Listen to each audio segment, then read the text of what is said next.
Michael! Why are you sleeping there? Late at night after work. I was surprised to see my nephew, Michael, sleeping in a doghouse with his pet dog as I passed by my sister and brother-in-law's house. Huh? Mirabelle, why are you here? I lifted up my groggy nephew to find out what was going on and was shocked by the unbelievable story he told.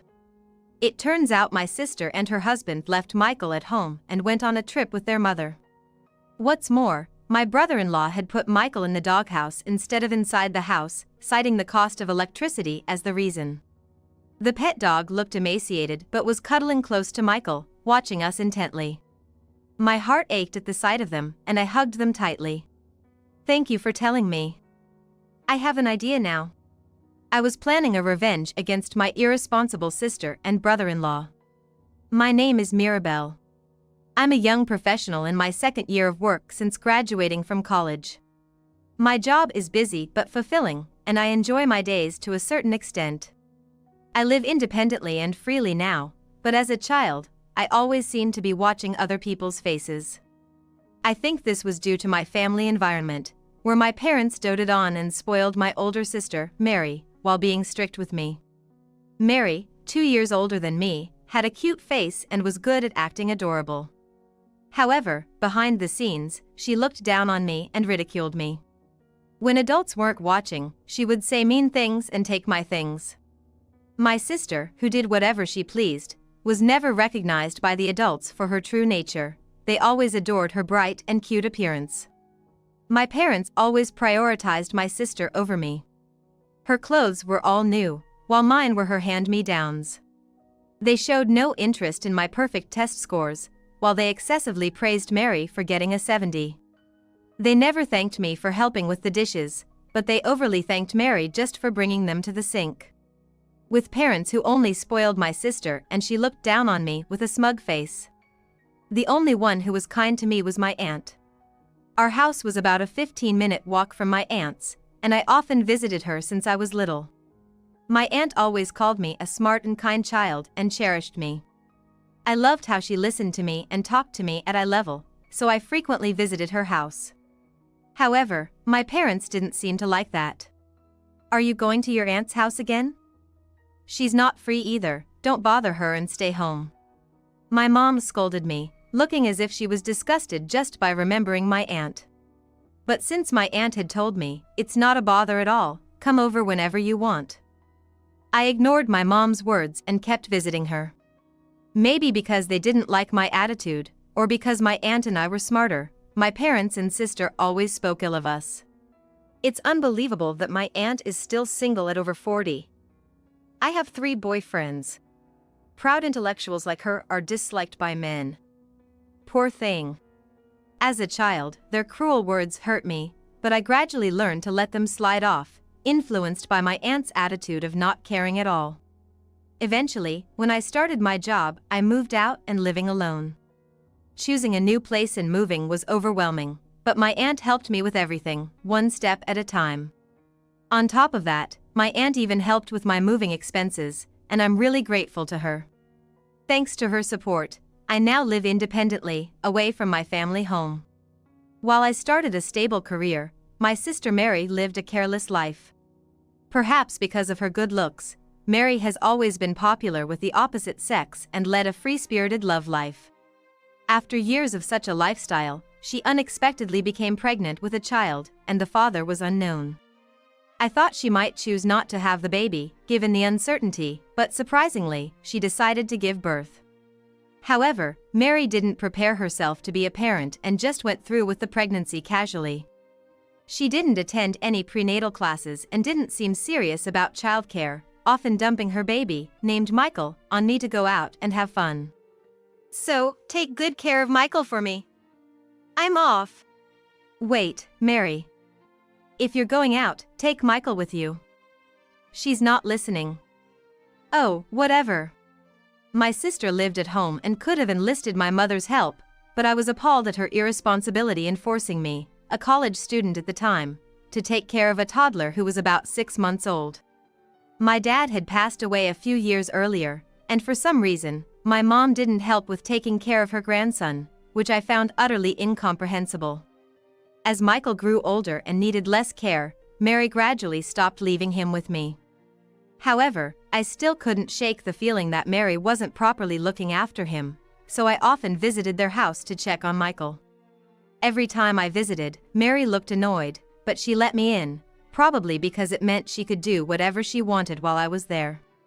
Michael always seemed so happy when I visited and looked sad when I left. Concerned about Michael and my sister's behavior, I couldn't bring myself to move away from our hometown. Mary, who seemed to be doing the bare minimum in raising Michael, started leaving him with me more frequently again. This time because she got a new boyfriend. With him around, I can't have a peaceful date, you know. So, you take care of him, okay? I was furious at Mary for treating her own son like a nuisance. Come on, Mary. He's your child. You should spend time with him and your boyfriend together. But no matter what I said, Mary wouldn't listen and would leave Michael with me before going out. This went on for about a year until one day, Mary and her boyfriend decided to get married. There was a meeting before the wedding with me, our mom, Mary, Michael, and Mary's boyfriend at our parents' house. Frankly, I had a terrible impression of Mary's boyfriend. He seemed flippant and lacking in common sense. And to my disbelief, he tried to hit on me when our mom and Mary briefly left the room. Mirabelle, you're so reliable. Plus, you work at that big company, right? That's cool. Hey, how about we go out for lunch sometime? Just the two of us. I couldn't believe my ears. Who would ask his fiancée's sister out on a date? Before I could respond, Mary and our mom returned, and the conversation ended, but it left me distrustful of him. After he left, our mom praised him highly. He's such a nice young man. Tall and a perfect match for Mary. While our mom said this with shining eyes and Mary nodded proudly, I warned them. I hate to say this, Mary, but I don't trust him. He might seem nice on the outside, but I think you should reconsider. I couldn't bring myself to tell them he had hit on me in their absence, so my warning was vague. Whether they didn't want to listen or never intended to, Mary and our mom ignored my opinion, and eventually, Mary married him. Since then, my sister Mary and her husband began frequently leaving my nephew, Michael, with me. We're going on a trip with him, so take care of him for me, okay? Mary, again. Why don't you take Michael with you once in a while? As usual, they didn't listen to me and just left. Their selfish behavior was infuriating, but seeing Michael looking up at me anxiously, I calmed down. I couldn't let my innocent nephew see me upset. I took care of Michael not for my sister and her husband, but for him. I cherished every moment with Michael, despite my resentment towards my sister, her husband, and our indifferent mother. But then, one day, an incident occurred. As usual, Mary and her husband suddenly showed up at my house to leave Michael with me before going on a trip. However, I was about to leave for work, as it was a busy period and I had to work on the weekend. Sorry, but I really have to go to work now, so I can't take care of him today. Hearing this, Mary and her husband reacted angrily. What? You should just skip work. It's Sunday, you're supposed to be off. Are you lying just because you don't want to take care of him? You have such a bad attitude. Frustrated with their selfishness, I raised my voice. Enough. I really have to go to work today. For once, take Michael with you on your trip. Aren't you his parents? Surprised by my rare outburst, they reluctantly left. However, I wondered if they would really take Michael with them just because I said so. I had a bad feeling about it. With these thoughts, I rushed to my office to avoid being late. Late at night. After finally finishing work, I walked through the quiet residential streets towards my home. I wondered if Mary and her husband had properly taken Michael with them, or if they had left him alone at home. Worried, I decided to check on their house before heading home. When I arrived, the house was dark and eerily quiet. They must have taken Michael with them, I thought, feeling relieved. Just to be sure, I decided to look around their house before going home. But as I approached the backyard, I was shocked and nearly screamed, quickly covering my mouth. Michael! Michael, why are you here? Incredibly, Michael was lying in the doghouse with their pet dog, Max. I rushed over and shook his shoulder, and he woke up rubbing his eyes. Huh? Mirabelle, why are you here? He was confused, having just woken up. I calmed him down by stroking his head. After Michael calmed down, I asked why he was sleeping in the doghouse.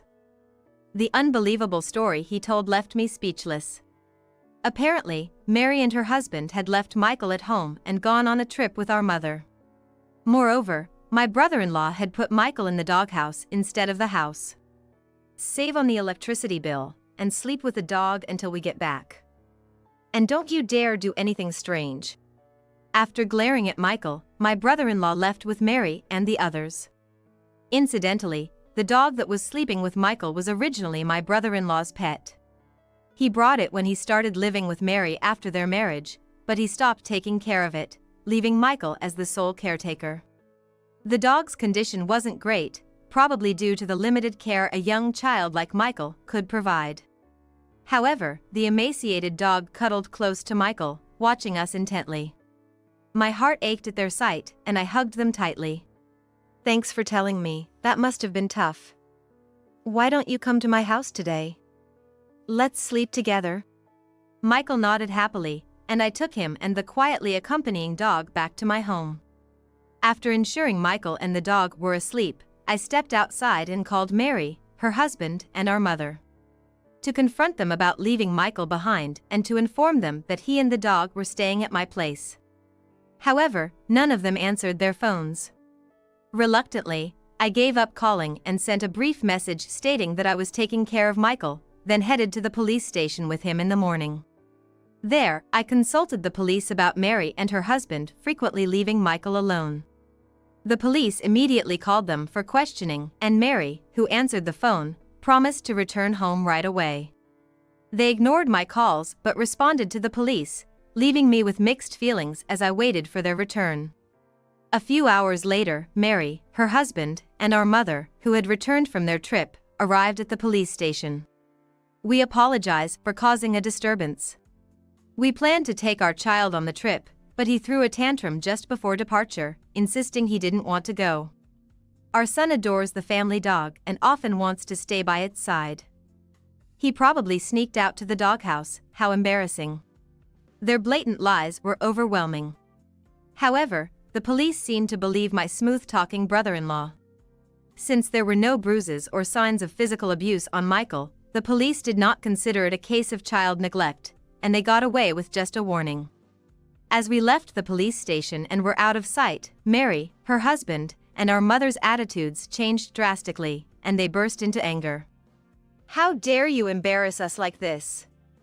You ruined our enjoyable trip. You're so useless. If you couldn't take care of Michael, you should have just left him alone. Why didn't you just say you could take him from the start? I was working until late at night, I couldn't take care of him.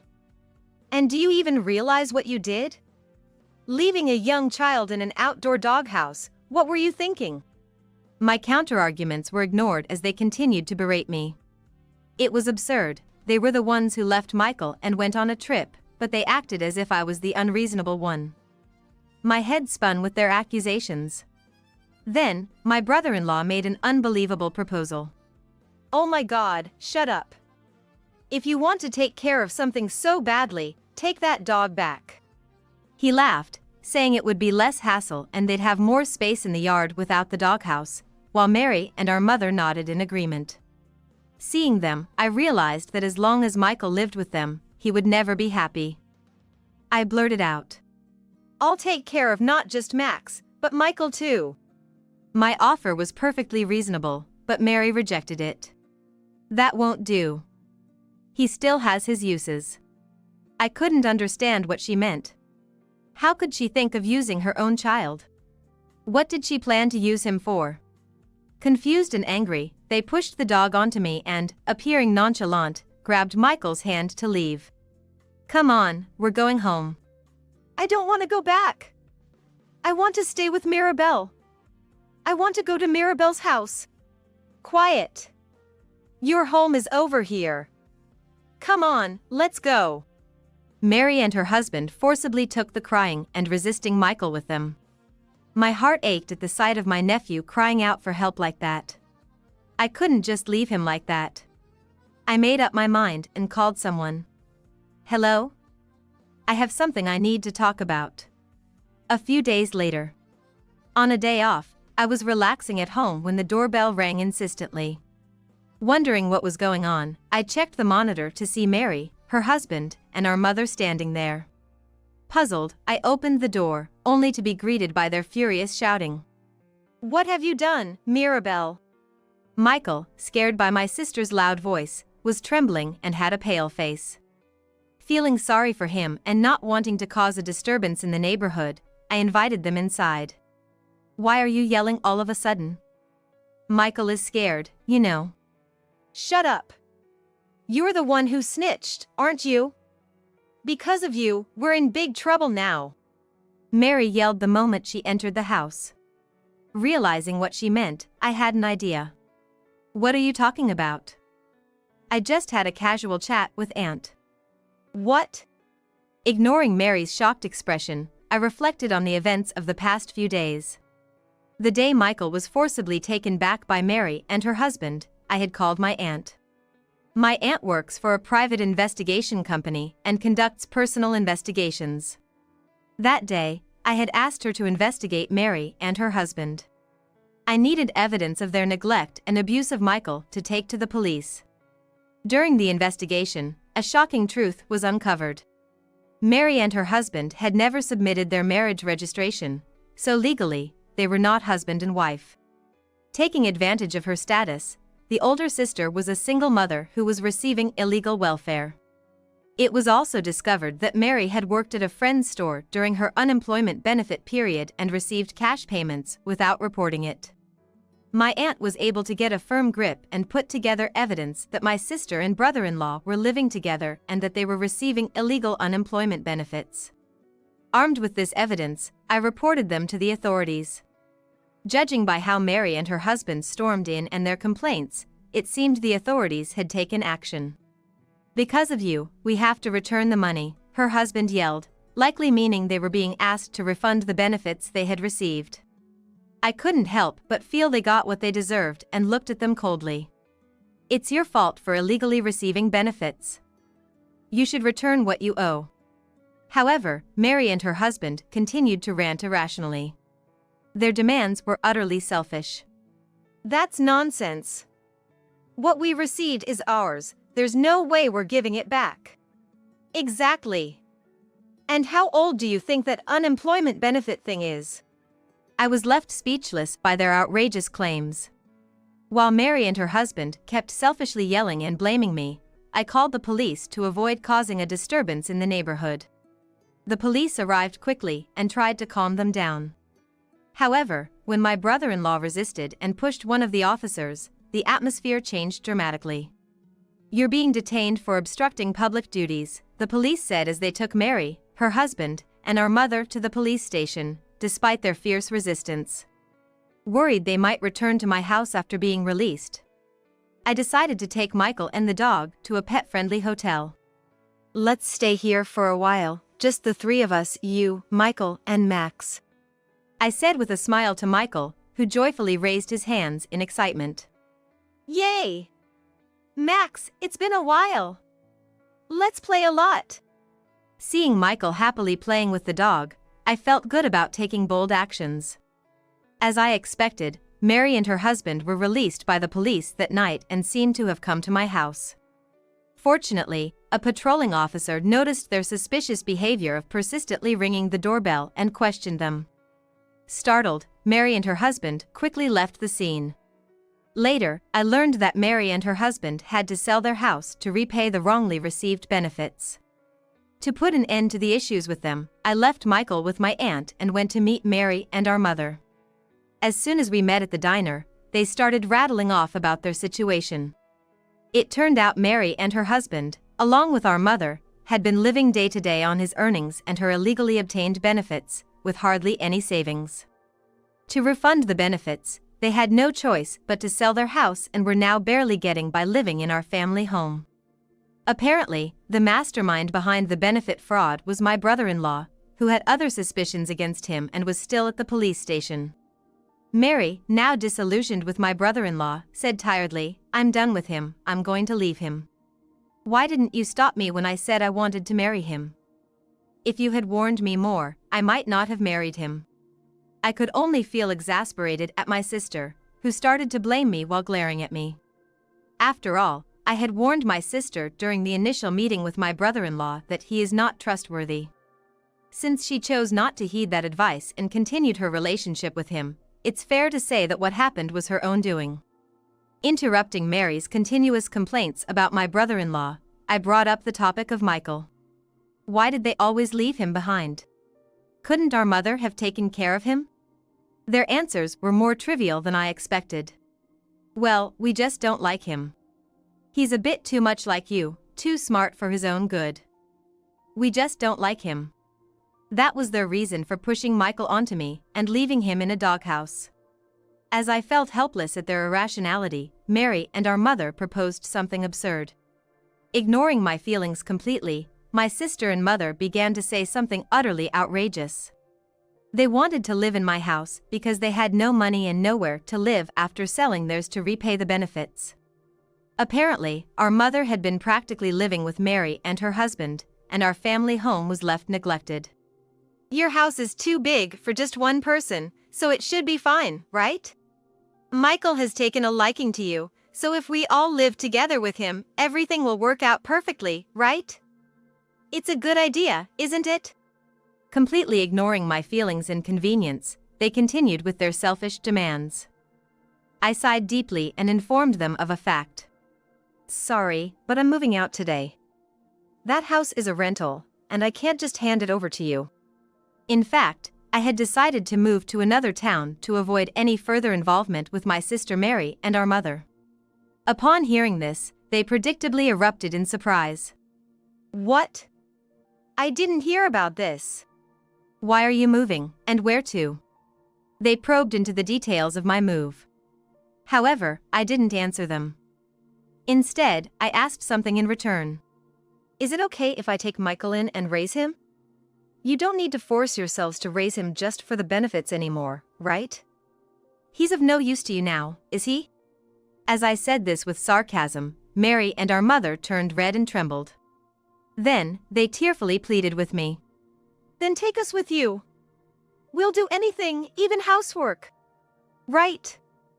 If you're taking Michael, it's no problem for us to be there too, right?" Seeing their desperate faces, I looked at them with contempt. "No way. I never want to live with you two again. Can you please stop bothering me from now on?" As I firmly pushed them away, Mary and our mother were speechless and stunned. Eventually, Mary regained her composure and began to make a scene. "Don't joke with me, Mirabelle. How dare you? Just show us to your new place." As she yelled, Mary stood up and grabbed a menu to hit me. During the commotion, the menu hit a glass filled with water, causing the glass to fall to the floor with a loud crash and shatter. Despite the commotion, Mary continued her tantrum until the angry staff called the police. The arriving officers restrained them. In this short period, they once again found themselves under police care, prompting the police to exclaim in anger, "You two again. Enough is enough." Even Mary quieted down when scolded by the police. I glanced at her, now subdued, and stood up. "I'll discuss Michael's child support through a lawyer later." With that, I left the diner.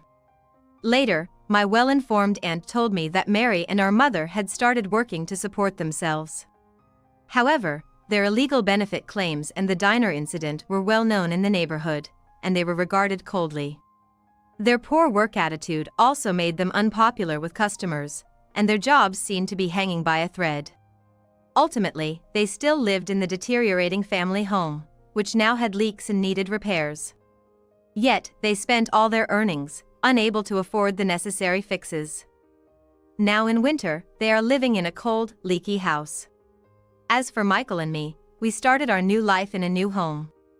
Michael, living with me, smiles more than before, playing happily and energetically every day with the dog.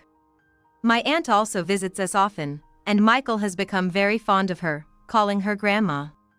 My aunt has become completely smitten with my adorable nephew, and now she spoils him so much that she would not hurt a hair on his head.